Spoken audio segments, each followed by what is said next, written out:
Ang nakaraang video ay binahin natin mula Apari, Cagayan hanggang dito sa Lawag, Ilocos Norte. At talaga namang nakaka-enjoy ang mag-road trip dito. Ngayong araw naman ay ibabiyahin natin mula Lawag City, Ilocos Norte hanggang sa Santiago, Ilocos Sur.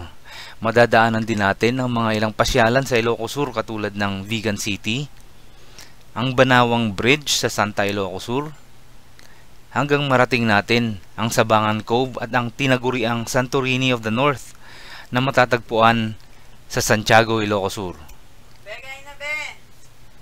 Mamaya nagre-record ako eh. Ito, nakalimutan ko na sasabihin ko.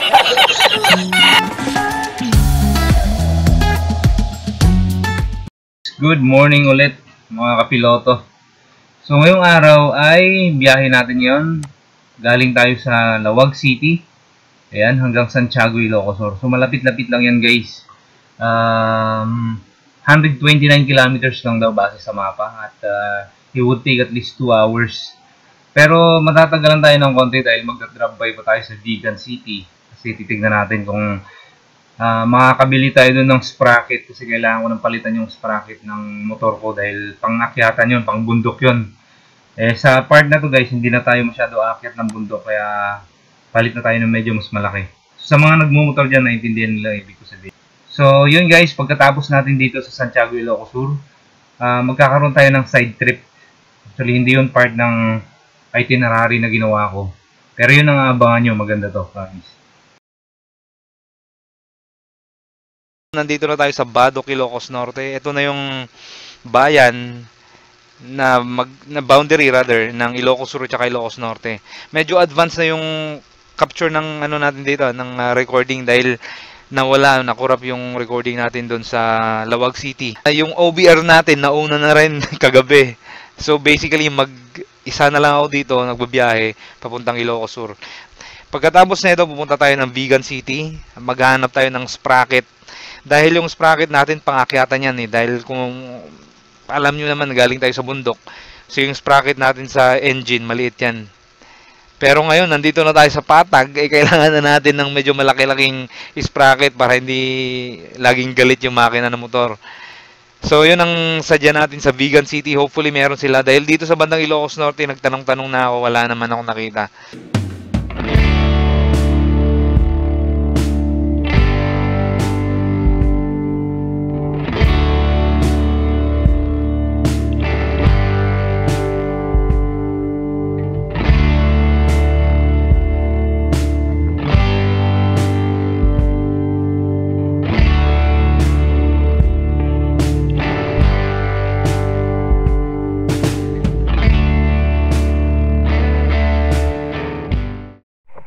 Hi guys, dito na tayo sa mga lumang bahay dito sa Vigan. Hindi ko alam kung kakain ulit ako eh.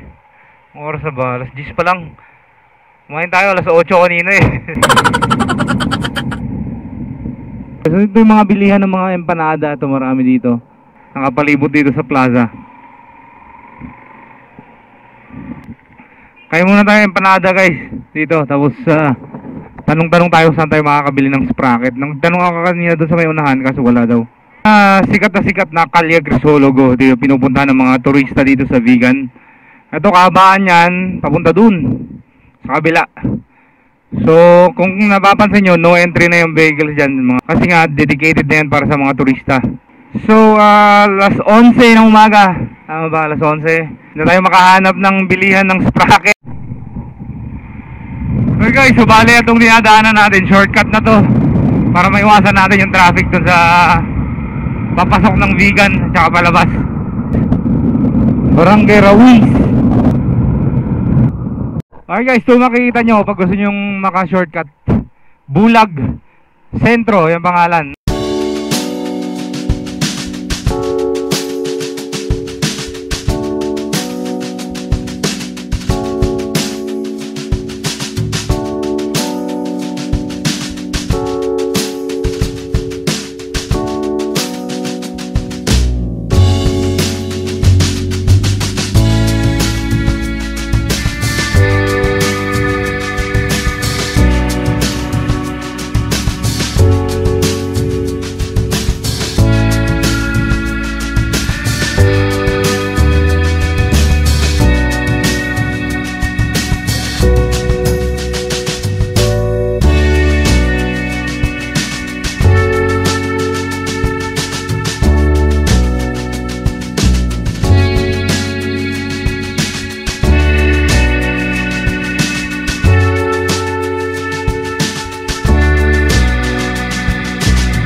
Alrighty.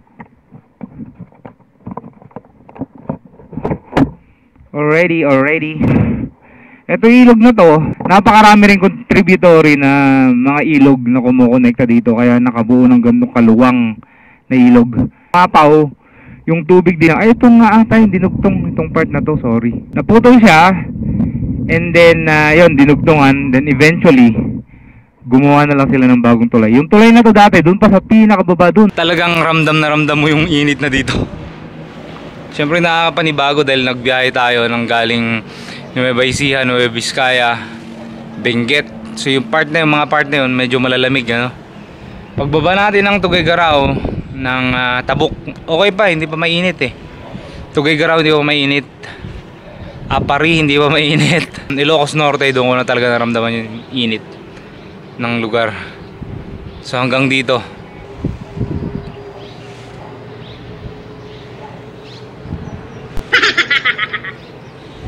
So siguro dadagdagan natin ang activities natin ngayong araw. Pupunta tayo from Candon, pupunta tayo ng Salcedo. Kinabukasan ulit, punta tayo ng Besang Pass. Okay guys, let's go!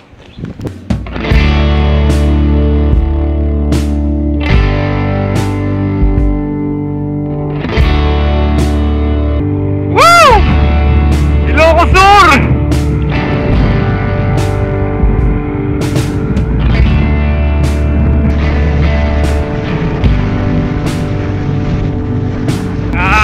Boy!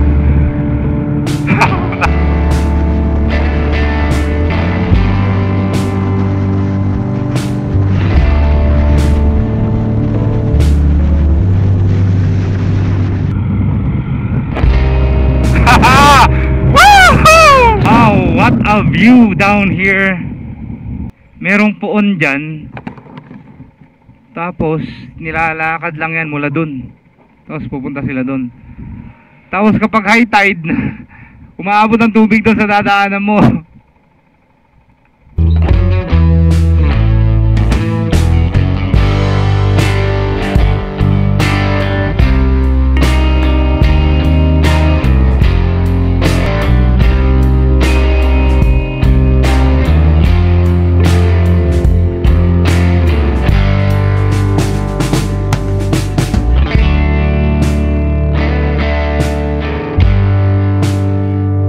So, nung high school ako at elementary, itong sikat na sikat to, pangalan niya Sabangan Beach. Sabangan Beach dito sa Santiago, Ilocos Sur. Set up ko. Alright, there you go. Babayin lang natin to. Ilang minuto lang yan. Ilang minutes lang yan mula dito sa National Road. Yan yung National Road. Alright.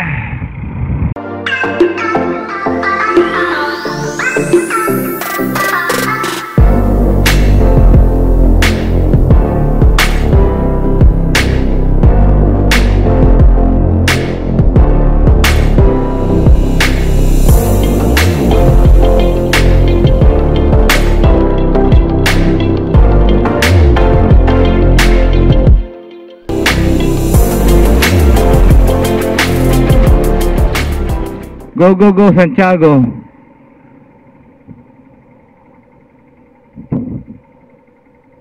So, isa to sa mga lugar na pwede nyong pasyalan pag kayo nagagawi dito sa Ilocos Sur.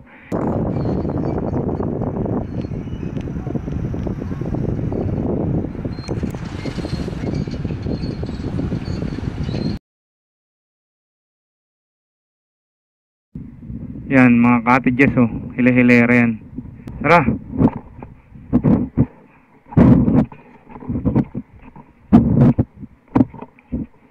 Tara, puntahan natin yung Santorini ng Santiago, Ilocos Sur.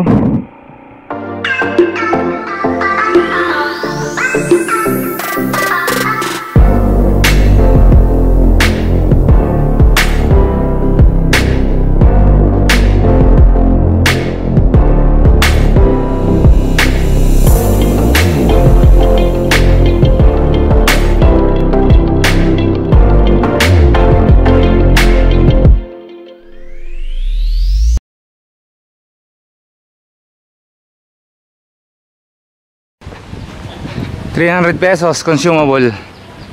Mayroon din silang chapel. Tapos ito, mga bilihan, mga souvenir.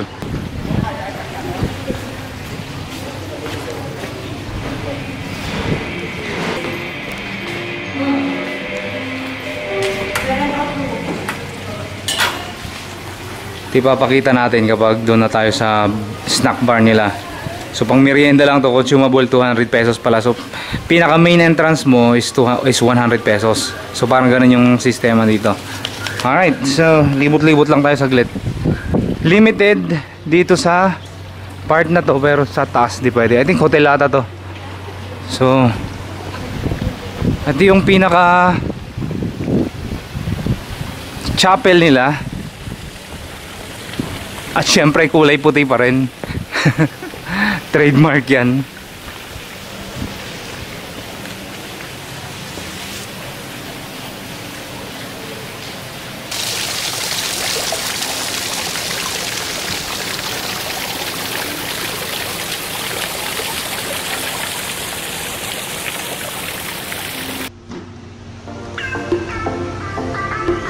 Ito yung pool area.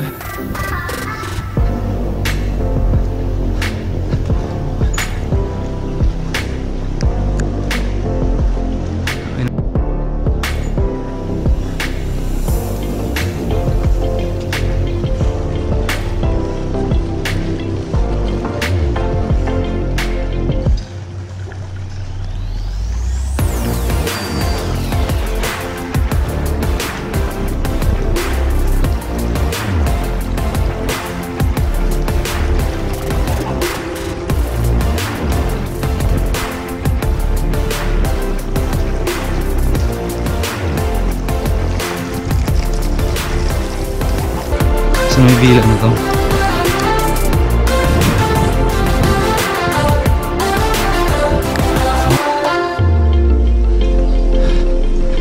Ito yung mga daanan ng mga villas nila. Stick.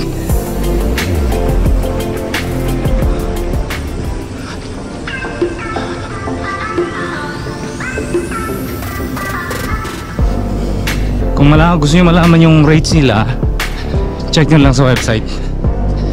Vitalis Villa, yan pangalan.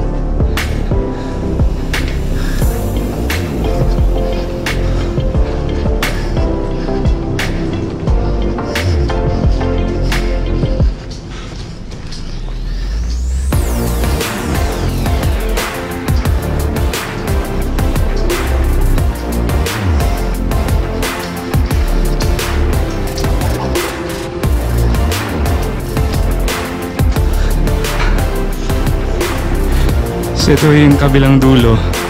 Hindi kasi natin binaba doon kanina, pero ito yung kabilang dulo niya, doon sa baba. Meron pa daw doon sa taas. Yun, pupuntahan natin yung mamaya. Ito natural na bato to ah. At yung pinakaharap guys, ito pinaka entrance, exit pala to, entrance sa kabila.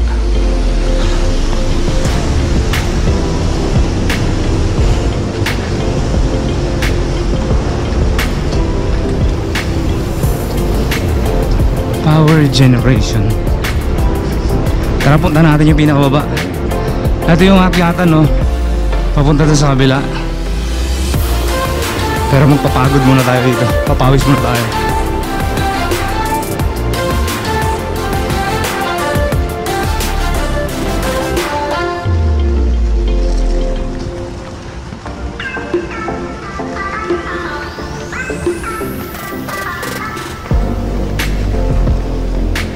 The snack bar this way daw. Saktong sakto.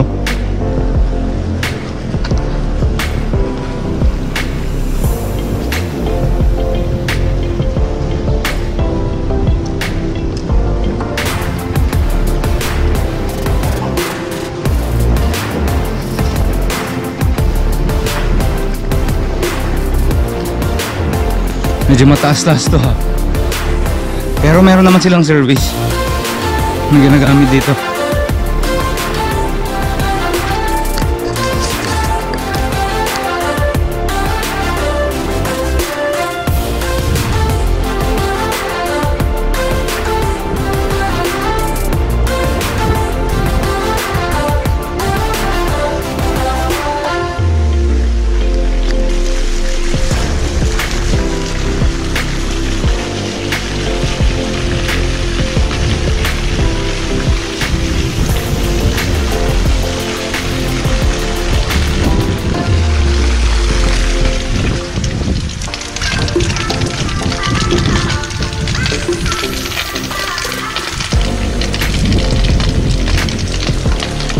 Alright, so ito yung pinakababa niya. Bale, so pwede rin kayong mamasyal dito, umupo kung gusto nyo. Kaso nga lang, dito pa lang, solve na kayo eh, sa mga pool na yan, tabi ng pool. Pero kung gusto nyo lang naman dito,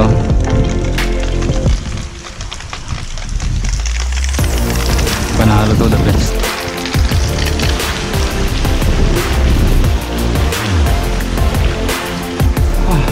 Ito yung snack bar nila, tara.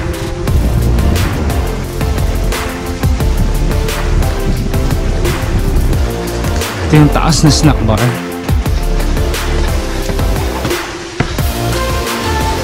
Infinity pool.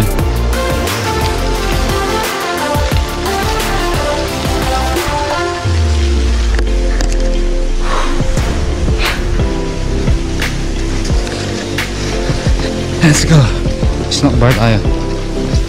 200 pesos.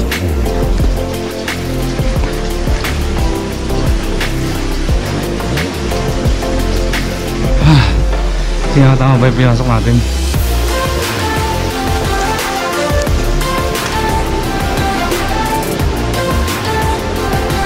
Parang ba ng pool lang doon dito?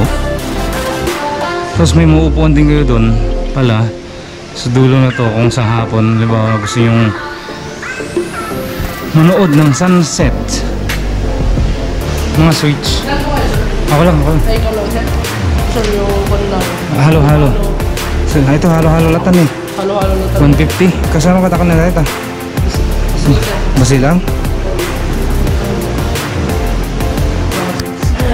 Alright guys, so yun nga, 200 pesos yung consumable dito. So, bali kung isipin mo, 100 pesos yung entrance mo dito sa day tour nila. Yung sa akin kasi 150 lang yung halo-halo. So, may 50 pesos pa ako, diba? So, magdadagdag ka na lang ng kung anong kaya mo, anong gusto mong meriendahin para makuha mo yun. Ganun lang yung mangyari. Mag-add ka cash dito na mismo sa bar. Dinadayo pa namin ito nung high school. Nagre-renta kami ng tricycle para makapunta dyan sa Sabangan. Grabe yan.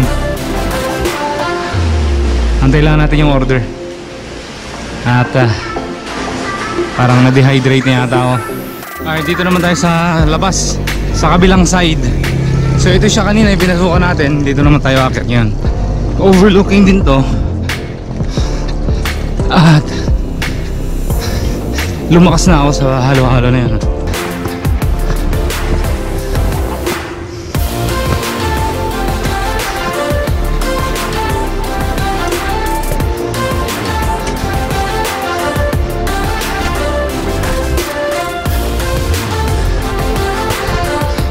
Luwag parang mini zoo. Manong apa niya tiada pa dito eh? Asla zoo? Ada kalding na kasi ay kasi oo. Ay marami pala, tara pasyalan natin. Kala ko ito lang eh. So ito yung pambungad natin. Pagkaakyat nyo, ito camel, makikita nyo. Kala ko patay na yun eh, kasi nakakita siyang ganun. Vitalis Villa. Yan guys, ang Santorini ng Santiago, Ilocos Sur. Ito yung kambing. Ito yung mga kambing na nanghahabol eh. Malalaki na to.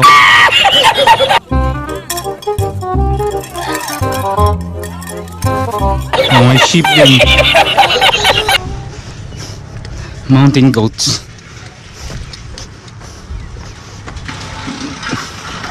Ano nangyari dito? Ganito ba talaga matulog ang camel? Loko na.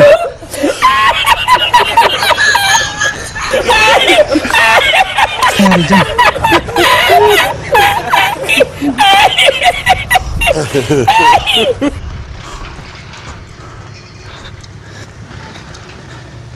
Merino sheep breed. Yung mga yan. Let's not get too technical about this. Basta mini zoo ito. Yun lang yun. Ito naman mga pony, asno. Ito mga uso-uso nung unang panahon sa Middle East. Sinasakyan ng mga propeta, mga gano'n. Ano pangalan mo? nakaintindi ng Tagalog. Can I touch your head? Mabaling agamak ta sungusom sa sungom. Hindi man, itoy. Naninipa yan. Anyway, huwag na natin gambalahin, nananahimik siya eh. Uy, tumayo na yung kamelyo.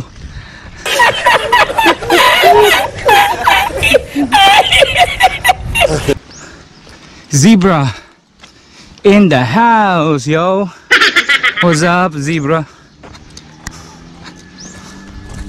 Zebra. Ang Tagilocanaw? Zebra. Mini zoo. Alright, so pagkatapos nyo sa baba, kung gusto nyo masyal-masyal naman dito sa taas, ito yung mga expect nyo makikita.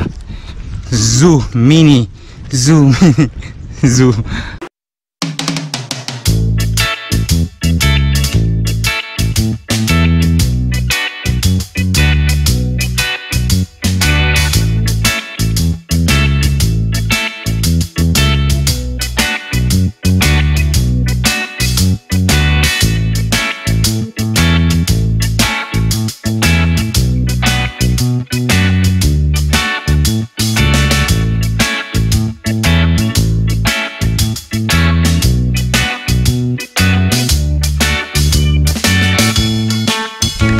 Yung pinaka-entrance niya, pay as you enter, strictly closed at 5 PM, so we still have 2 hours to swim and do crazy stuff, kaso walang attendant.